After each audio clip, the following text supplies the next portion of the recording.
పేరు సత్యనారాయణరాజు. ఈ market Chintalagunta Eswaramma complex Bobbili market, బర్రెల మార్కెట్. ఈ దొడ్డి పుట్టి ఒక 75 సంవత్సరాలు అవుతుంది. అది ఫస్ట్ దిల్సుఖ్నగర్‌లోని. అక్కడి నుంచి 90లో ఇక్కడికి వచ్చాం. ఇక్కడికి వచ్చింది కానీ మాకైతే అనుభవం 55 సంవత్సరాల మట్టి ఇక్కడే ఈ దొడ్లోనే ఉంది. మా అంత ముందు వాళ్ళంతా కూడా కొంతమంది ఉన్నారు, కొంతమంది లేరు అనుకో. ఇది దొడ్లు మోసం అన్నది జరగదు అండి. రైతుకి లాస్ ఏ రకంగా కూడా మోసం చేయాలని అనుకోరు ఇక్కడ. నమ్మకంతో ఒక నమ్మకం అన్నది ఉంటుంది.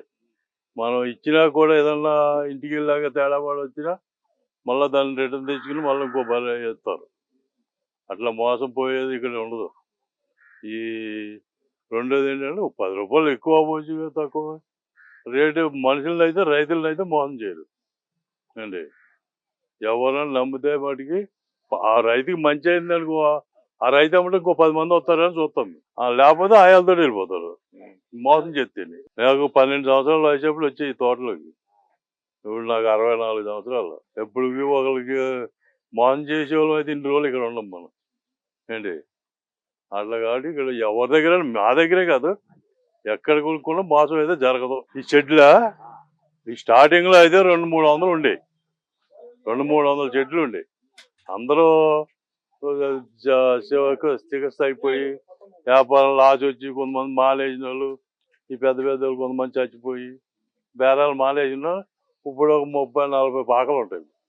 40 చెట్లు ఉంటాయి.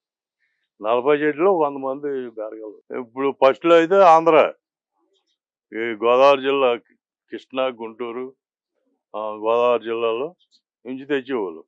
ఇప్పుడు అటు సరుకు లేదు.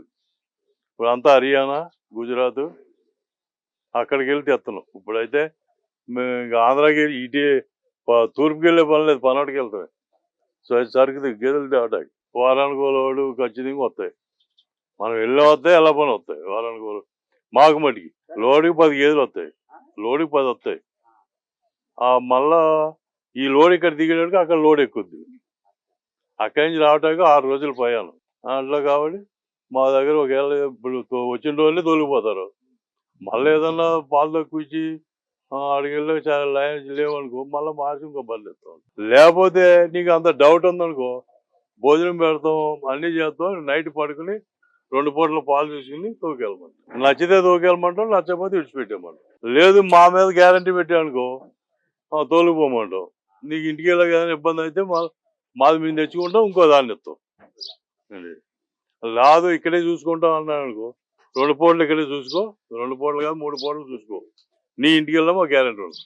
మా దగ్గర 5 కానించి పూటకి 7-8 ఇచ్చేవి కూడా ఉంటాయి. 7-8 ఇచ్చే ఎక్కువ ఉంటాయి, 5 ఇచ్చే తక్కువ మా దగ్గర. 15 లీటర్లు. ఇప్పుడు ఈ రొమ్ముల్లో ఏమన్నా సరే ఇక్కడ చూసుకోవాల్సిందే. ఇంటికి వెళ్ళాగా రొమ్ముల్లో పాలు లేవు, అవి లేవు అంటే ఒప్పుకోము. మొత్తం మీ చెప్పిన పాలు తక్కువ ఇస్తే మారుతాం తప్ప, మీ ఇంటికి వెళ్ళాక రొమ్ముకి ఏదైనా ఎఫెక్ట్ అయింది అనుకో, దానికి మేము బాధ్యతలు కాదు. మీరు అక్కడ ట్రీట్మెంట్ చేయించుకోవాలి దానికి. నువ్వు అంగళ్ళలో పెట్టాము మేము, మాకు గ్యారెంటీ ఉన్నదంటే అది తప్పు. అది ఇది 360 రోజులు మార్కెట్. ఇది ఎనీ టైం ఎప్పుడు గేట్లు తెరిచి ఉంటాయి అటు. కాబట్టి నువ్వు మోసం చేయొద్దు. మోసం ఒకవేళ పొరపాటు తప్పు జరిగిందనుకో, దాన్ని తీసుకుని ఇంకో దాన్ని 2-3 ఏళ్ళు ఎక్కువ తీసుకో. సంపాదించకుండా అలా స్టాండర్డ్గా ఉన్నాం ఇక్కడ అండి. ఎన్నో దెబ్బలు తిని అట్లా చాలా మంది వెళ్ళిపోయిన చాలా మంది ఉన్నారు అండి. హర్యానా నెంబర్ 1 అంటే హర్యానా, తర్వాత గుజరాత్. మేము ఒరిజినల్ బ్రీడే తెప్పిస్తాం, ముర్రా జాతి ఒరిజినల్ తెప్పిస్తాం, కల్తీ దేవు అండి, ఒరిజినల్ తెప్పిస్తాం. కొంతమంది ఇప్పుడు కొత్తగా హర్యానాకి వెళ్ళి వస్తున్నారు బేరగాళ్ళు, వాళ్ళే తెచ్చి వాళ్ళే అమ్ముకుంటున్నారు. వాళ్ళకు కూడా పర్వాలేదు ఉండదు చెప్తున్నారు. మాకు మూలంగానే పాలు ఇక్కడ చూసుకోమంటున్నారు, 2 పూటలు నచ్చితే తోకెళ్ళమంటున్నారు, మానేయమంటున్నారు. లేదు వదిలిపెట్టేయండి లేదు అన్నారు. మీ ఇంటికాడ గ్యారంటీ ఇవ్వని అంటున్నారు వాళ్ళు. మధ్యలో మాలాంటి ఎవరైనా ఉన్నామనుకో, అప్పుడు మేము చెప్తాం చేయటం నీకు నచ్చితే తోలిపెట్టి చేయటం, మా 10 లీటర్ల గ్యారంటీ అంటాం. అంటే సరే అని మేము చెప్తే తొలిగిపోతారు. తర్వాత మళ్ళీ 2 నెలల గ్యాప్లో మళ్ళీ ఈయన తెగేది కట్టిపించుకోవాలి టయానికి. ఒక 2 నెలలు 3 నెలలు అయిందనగా కట్టిపించుకోవాలి. మళ్ళా కట్టినాక 4-5 నెలలు పాలు ఇస్తాయి. తర్వాత 2-3 నెలలు గ్యాప్ ఇస్తే ఈయన వస్తాయి మళ్ళీ. వాళ్ళు ఏం చేస్తారు, బీఆర్ఓలు పెడతాం, మనం ఇంటికాడ కూర్చుంటాం. బీఆర్ఓలు పెట్టినా మనం వెనకాల ఉండి చేపించుకోవాలి. ఆడు ఇప్పుడు 5 లీటర్లు ఇచ్చేదనుకో, 3 లీటర్ల పిండి 2 లీటర్లు తోడుకోలేస్తాడు. అక్కడ లాస్ వస్తుంది. రైతు కంపల్సరీ పాలు పిండే టయానికి ఆడ ఉండాలి. మేత టయానికి మేత వేయించుకోవాలి, పాలు తీపించుకోవాలి. రెండోది మనం డైరీ అడవుల్లో డైరీ పెట్టి సిటీలో వచ్చి కూర్చుంటే కాదు అండి. మనకు పాలు వస్తున్నాయి కదా, అమ్ముకుంటున్నాం కదా అని లెక్క కాదు. అక్కడ ఎన్ని వస్తున్నాయి నీకు పాలు లెక్క ఉండాలి కదా.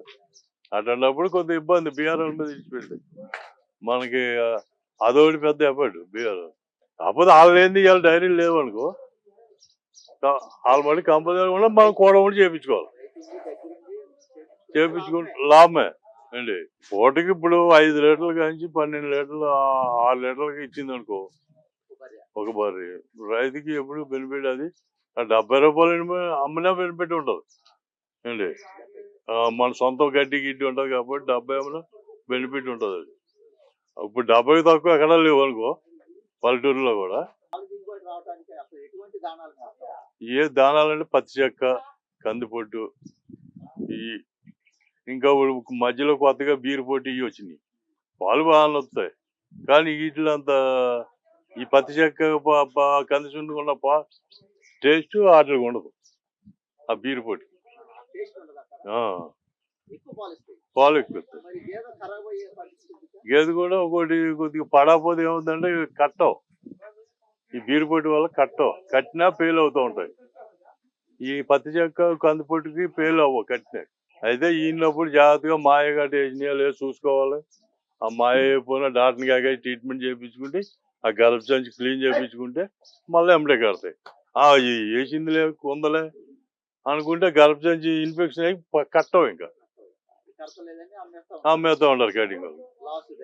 మనకి ఏనంగానే మాయ సరిగ్గా పడలేనుకో, ఆ ఎమ్మటో 10 రోజులు పోయినా దాన్ని ఏం చేయాలంటే లోపలికి యాంటోమీటిక్ పంపించి గర్భ సంచి క్లీన్ చేయించుకుని 2-3 సార్లు చేయించుకున్నాం క్లీన్ అయిపోతే మళ్ళీ యథావిధిగా మళ్ళీ 2 నెలలకి కట్టేస్తుంది.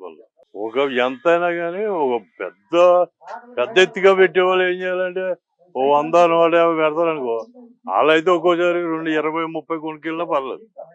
ఈ 10-20 పెట్టేవాళ్ళు ఏం చేయాలంటే ఒక 5 కానీ స్టార్ట్ చేసుకుంటే అనుభవం అవుతుంది అండి. ఓ నెలలో ఒక 5, ఓ నెలలో ఒక 5 అట్లా వేసుకుంటే పర్వాలేదు. ఒకేసారి వేసుకున్నాం అనుకో మళ్ళా 20 ఒకేసారి ఎండిపోతాయి, మళ్ళీ పాలు ఉత్పత్తి ఆగిపోతుంది.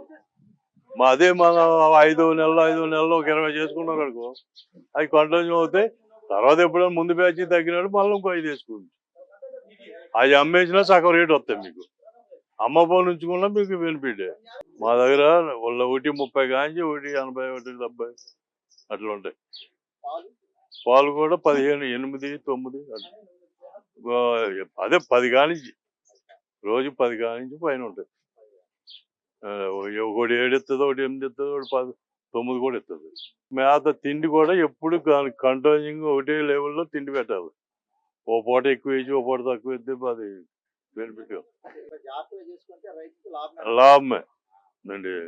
కాదేంటంటే మనం వాళ్ళ జీతకాలం మీద వెళ్ళేది మన సిటీలు ఉంటే అది పని మేము ఇచ్చిన ఫలితం ఉండదు, వాళ్ళు పెట్టిన ఇది ఇక అందులో పడి తేడా ఉండదు.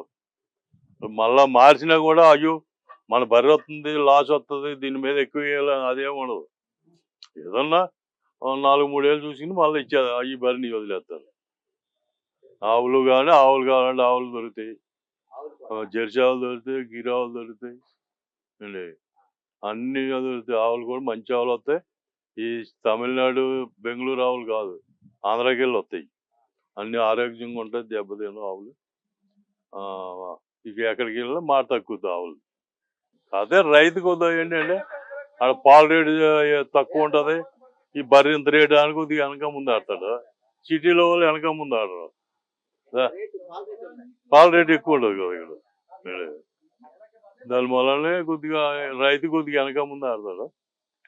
1,50,000, 1,40,000 కొనాలంటే 1,20,000, 1,30,000 యావరేజ్ కొంటారు రైతులు. ఆవులు అయితే 50,000 కాడి నుంచి 60, 70, 75 ఆ రేటు దాకా. బర్రెలు అయితే 1.20 కానించి 1.80 దాకా ఉంది. నమ్మకం తోటి చూసుకుని తోకెళ్ళొచ్చు, లేదా మా గ్యారంటీ మీద కూడా తోలుకుపోవచ్చు అండి.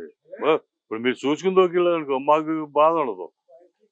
లేదంటే మాకు 10 రోజుల వరకు ఆ ఎల్లుండి బర్రె ఎట్లా ఉందో ఏంటి అని కొద్దిగా ఇదిగానే ఉండదు. ఆ 10 రోజులు పోయాక ఇంకా మాకు సంబంధం ఉందనుకో, ఈ లోపు రైతు ఏ సంగతి చెప్తే వచ్చే బాబు వచ్చి ఇంకో దాన్ని చూసుకో, దీన్ని తీసుకెళ్తే దాన్ని పంపేయాలి. ఇంకా అదే రేటు అవ్వచ్చు, ఇంకో 2-3 వేలు ఎక్కువ పడవచ్చు. ఒక సంఘటనలో ఇలాంటి గ్యారెంటీలు ఉండవు. ఇవన్నీ వేస్ట్ మాటలు కానీ సంతల్లో కానీ మాకు అక్కడ అంతకొచ్చింది, ఇక్కడ ఇంటికి ఇచ్చింది, అవన్నీ ఇచ్చినాయి, ఇవన్నీ ఇచ్చినాయి అంటారు. ఒట్టిదే మాకంటే తెలివి మిగిలిపోయారు రైతులు ఇప్పుడు. ఏంటి ఆ? మా దగ్గర దొరికేది 10 ఇచ్చింది అంటారు, సంతలో కొనుక్కొచ్చింది 15 ఇచ్చింది అంటారు. ఏది మమ్మల్ని పంపిస్తాకి మా సంత సంగతి అటు మాకు తెలీదా? ఇక అందుకని రైతుకి అయితే మోసం జరగదు. మేము దాని విషయంలో అయితే మా మార్కెట్ ఎప్పుడు రైతుగా భరోసాగా ఉంటుంది.